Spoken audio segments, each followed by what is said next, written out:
Hello friends, welcome to Tiruppur சமையல் தமிழ். அனைவருக்கும் வணக்கம். எல்லோரும் எப்படி இருக்கீங்க? இன்னைக்கு நம்ம சோள இட்லி, சோள தோசை, சோள பணியாரம் ஒரே மாவில் எப்படி செய்யறதுன்னு தான் பார்க்க போகிறோம். இந்த மெத்தடில் செய்து பாருங்க. இட்லி நல்லா சாஃப்டாகவும் தோசை நல்லா முருகலாகவும் வருங்க. டேஸ்ட்டும் ரொம்ப அருமையாக இருக்கும். கண்டிப்பாக செய்து பாருங்க. நம்ம வீடியோக்குள்ளே போகிறதுக்கு முன்னாடி நம்ம சேனல் சப்ஸ்கிரைப் செய்யாதவங்க சப்ஸ்கிரைப் பண்ணிக்கங்க. பக்கத்தில் இருக்க பெல் சிம்பிள் கிளிக் பண்ணி ஆல் கொடுங்க. வாங்க எப்படி செய்யறதுன்னு பார்க்கலாம். முதல்ல சோளம் போட்டுக்கலாங்க. இது 250 ml கப்போட அளவு. 1.5 கப் போட்டுக்கலாம். 1.5 கப் சோளம். நீங்கள் சோளம் எவ்வளவு போடுறீங்களோ அதே அளவுக்கு ரைஸும் எடுத்துக்கங்க. 1 கப் சோளம்னா 1 கப் இட்லி அரிசி. 1.5 கப் போடுறேங்க. சோளம் 1.5 கப்பு, இட்லி அரிசி நான் 5020 போடுறேனுங்க. இதுவும் 1.5 கப் எடுத்துருக்குறேன். உளுந்து ஒரு 1/4 கப் எடுத்துருக்குறேனுங்க. எல்லாமே ஒரே கப் அளவில் தான் எடுக்கணும். 1/4 கப் உளுந்து. வெந்தயம் ஒரு டீஸ்பூன் அளவு போடுறேனுங்க. நல்லா வாஷ் பண்ணிவிட்டு 2-3 டைம் வாஷ் பண்ணிவிட்டு தண்ணி ஊற்றி ஒரு 4 மணி நேரம் ஊற வச்சு எடுத்துக்கலாங்க. இருக்கட்டும். நல்லா 2-3 டைம் வாஷ் பண்ணிவிட்டு தண்ணி மூழ்கிற அளவுக்கு ஊற்றி எடுத்துகிட்டு வந்துருக்குறேங்க. ஒரு 4 மணி நேரம் ஊறட்டும். அப்புறமா பார்க்கலாம். மூடி வச்சிடலாங்க.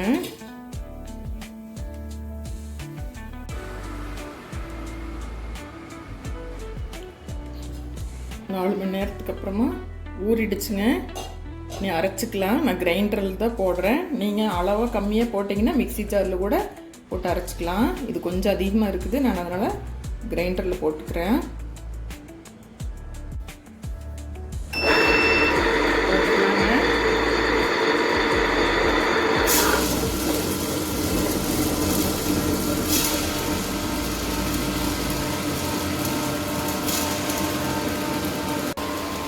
தண்ணி தேவையான அளவுக்கு இட்லிக்கு தோசைக்கு அரிசி மாவு அரைக்கிறது மாதிரியே அரைச்சிக்கலாங்க. தண்ணி தேவையான அளவுக்கு விட்டு அரைச்சிக்கணும்.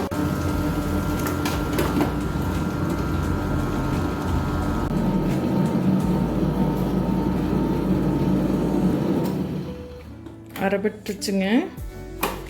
எடுத்துக்கலாம். எடுத்துட்டு வரேன். அப்புறமா பார்க்கலாம்.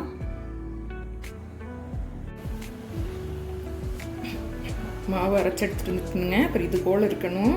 கொஞ்சமாக இந்த கிரைண்டர் ட்ரம்மில் கொஞ்சமாக தண்ணி விட்டு அதையே கலந்து விட்டுருக்குறேனுங்க. இது போல் இருக்கணும் பேட்டர். ரொம்ப நைஸாகவும் இருக்க வேண்டியதில்லை. இது போல் இருக்கணும். Over night வைக்கிறேனுங்க. மார்னிங் பார்க்கலாம். ஒரு 8 மணி நேரம் ஃபெர்மெண்ட் ஆனால் போதுங்க. அப்புறமா பார்க்கலாம்.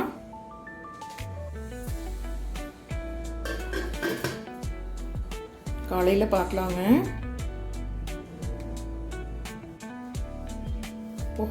Over night வச்சுருந்துட்டேனுங்க. ஃபெர்மெண்ட் ஆயிடுச்சு. இப்படி இருக்கணும். அருமையாக பொங்கி வந்துருக்குது. இப்போ இதுக்கு நான் உப்பு போட்டு கலந்துக்கலாங்க. நான் எப்போவுமே ஊற்றுறக்கு ஒரு 1/4 மணி நேரத்துக்கு முன்னாடி தான் போட்டு கலக்கி வைப்பேன். நீங்கள் நைட்டே கூட கலக்கி வச்சிடலாம்.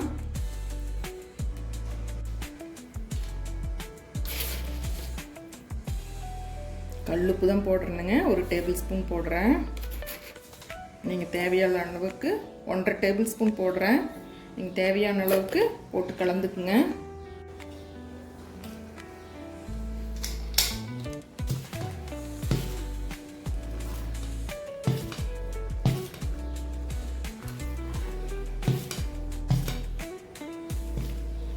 நீங்கள் உடனே ஊற்றுறதுன்னா சால்ட்டு போட்டு கலந்துக்கலாம். நான் கல்லுப்பு போடுறதுனால ஒரு 1/4 மணி நேரத்துக்கு முன்னாடி போட்டு கலந்து வைக்கிறேனுங்க.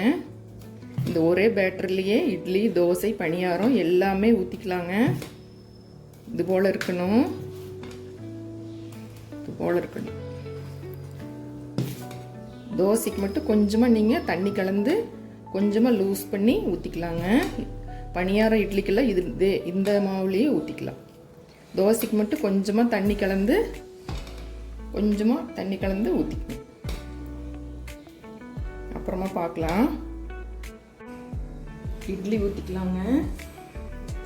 தட்டில் ஆயில் தடவிக்கலாம். நீங்கள் கிளாத் போட்டு கூட ஊற்றிக்கலாம்.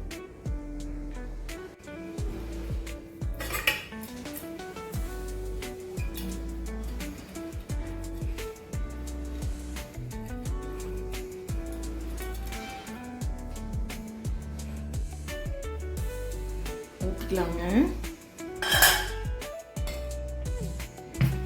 நல்லா கலந்து விட்டுட்டு ஊற்றிக்கணும். பிகினர்ஸ் சொல்கிறேன், பணியாரத்துக்கும் இதே மாவுளே ஊற்றிக்கலாங்க. தோசைக்கு மட்டும் கொஞ்சமாக தண்ணி விட்டு லூஸ் பண்ணிக்கங்க. ரொம்ப விட்டுறக்கூடாது, கொஞ்சமாக.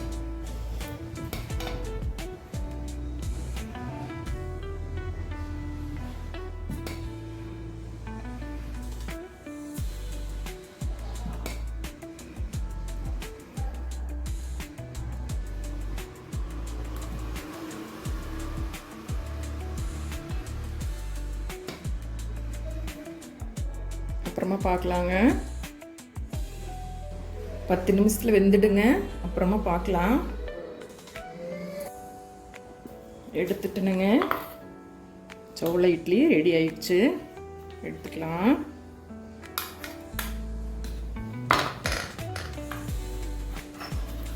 உடலுக்கு மிகவும் நல்லது. எப்பவுமே அரிசி மாவுலேயே எடுத்துக்கிறதுக்கு பதிலாக இது போல் சோளம், ராகி, கம்பு எல்லாத்துலேயுமே கலந்து எடுத்துக்கலாங்க. இட்லி அவ்வளோ சாஃப்டாக இருக்குது, நல்லா இருக்குங்க சாப்பிட்றதுக்கு. கண்டிப்பாக செய்து பாருங்க.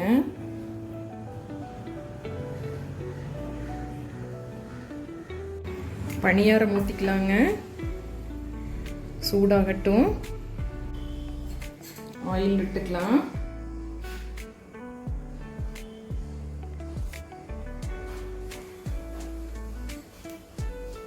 சோள பணியாரம் ரொம்ப அருமையாக இருக்குங்க. எனக்கு ரொம்பவே பிடிக்கும். தேங்காய் சட்னி, எல்லா சட்னியுமே, வெங்காய சட்னி, தக்காளி சட்னி, தக்காளி குழம்பு எல்லாமே எனக்கு ரொம்ப அருமையாக இருக்குங்க. உடலுக்கு மிகவும் நல்லது சோளம்.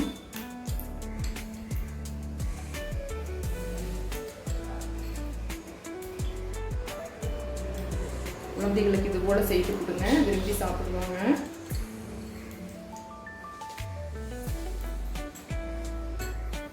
சூடாகட்டும். சூடாகிடுச்சுங்க. ஊற்றிக்கலாம்.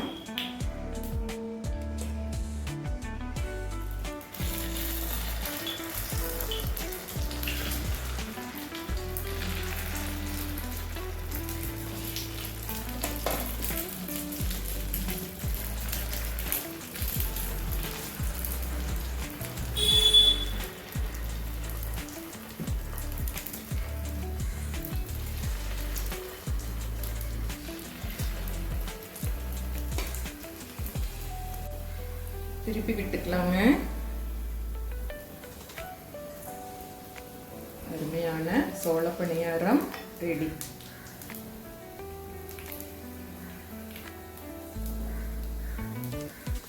ஸ்டவ் மீடியம்ல தான் இருக்கு.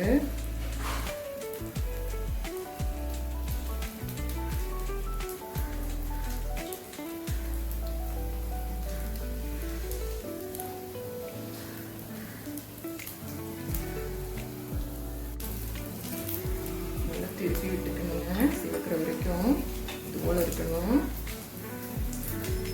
எடுத்துக்கலாங்க. ரெடி ஆயிடுச்சு.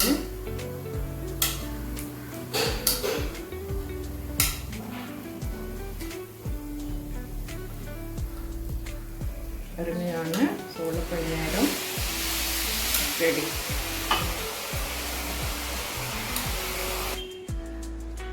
தோசைக்கல் வச்சுட்டுனுங்க. சூடாயிடுச்சு. நம்ம ஊற்றிக்கலாம். தோசைக்கு மட்டும் கொஞ்சமாக தண்ணி விட்டு லூஸ் பண்ணியிருக்கிறேனுங்க. பேட்டர் கொஞ்சமாக தண்ணி விட்டு லூஸ் பண்ணியிருக்கிறேன். ஊற்றிக்கலாம். அது சூடாயிடுச்சுங்க. ஊற்றிக்கலாம்.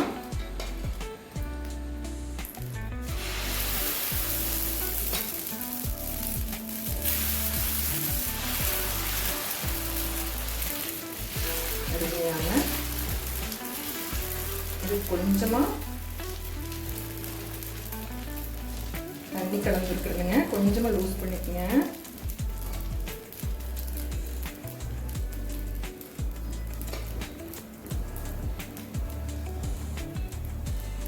விட்டுக்கலாம்.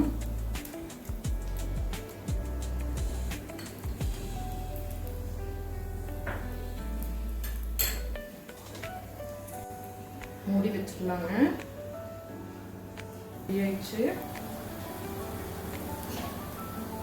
திருப்பி கூட போட வேண்டியதில்லை. மூடி வச்சிட்டீங்கன்னா திருப்பி கூட போட வேண்டியதில்லை. நான் போட்டுக்கிறேன்.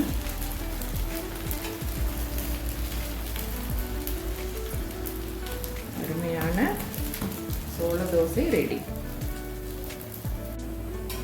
எடுத்துக்கலாங்க. ரெடி ஆயிடுச்சு. அருமையான சோள தோசை ரெடி. அருமையான சோள தோசை, சோள இட்லி, சோள பணியாரம் ரெடி. தேங்காய் சட்னி, தக்காளி குழம்பு இதுக்கு செய்திருக்கிறேனுங்க. ரொம்பவே அருமையாக இருக்கும். கண்டிப்பாக செய்து பாருங்கள். செய்து பார்த்துட்டு பிடிச்சிருந்தா உங்களோட ஃப்ரெண்ட்ஸுக்கும் ஷேர் பண்ணுங்கள், லைக் பண்ணுங்கள், கமெண்ட்டில் எப்படி இருக்குன்னு சொல்லுங்கள். என்று உங்கள் அன்பில் அருணா. By by.